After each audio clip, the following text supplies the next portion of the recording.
El brall al nostre dia a dia, més enllà de la lectura i la integració laboral. Avui el braille està molt present a les nostres vides, però cal que hi sigui molt més.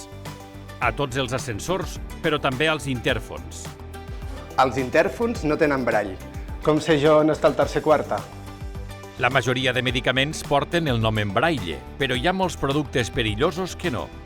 Fixeu-vos en aquesta ampolla d'aigua i d'un producte de neteja. Són molt i molt similars, oi? Es poden confondre. Tot i que es proposa la inclusió de codis QR i similars per a l'etiquetat, considerem que aquests són complementaris. La lectura ràpida ha de ser prioritària. Aquesta aporta seguretat i autonomia.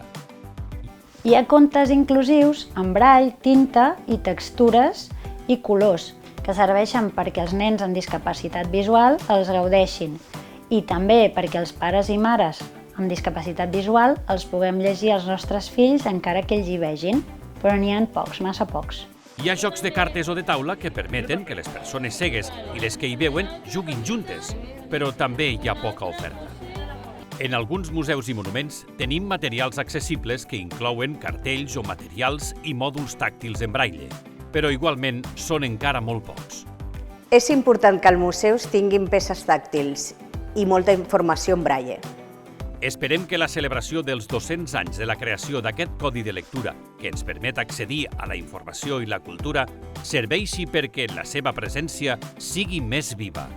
Tall de vídeo del canal Parlament, quan el 2004 en Joan Heras va comparèixer en nom de la SIC davant la Comissió de Política Social del Parlament.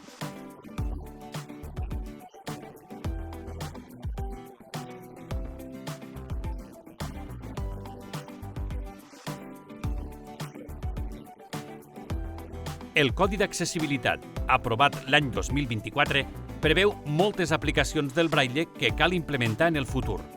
Per exemple, cal etiquetar les portes de consultes mèdiques i habitacions de CAPs i hospitals. També les habitacions dels hotels, els seients dels trens o busos, entre d'altres.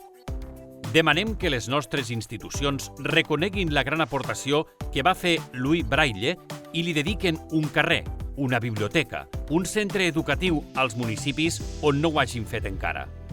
I també demanem que hi hagi més productes etiquetats en braille, especialment els que poden generar perill.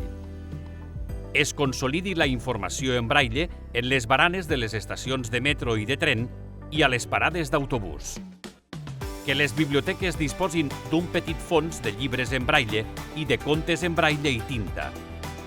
Que es garanteixi sempre l'alfabetització dels infants cecs amb el sistema braille i que es promogui l'aprenentatge entre les persones que perdin la visió a l'etapa adulta. Que a tots els àmbits es treballi sempre amb la idea que el braille i la tecnologia han de coexistir perquè són recursos complementaris, no excloents. Nosaltres, com a SIC, seguim compromesos en la defensa del braille, perquè és el mètode d'alfabetització de les persones cegues i garanteix el nostre accés a la informació i a la cultura.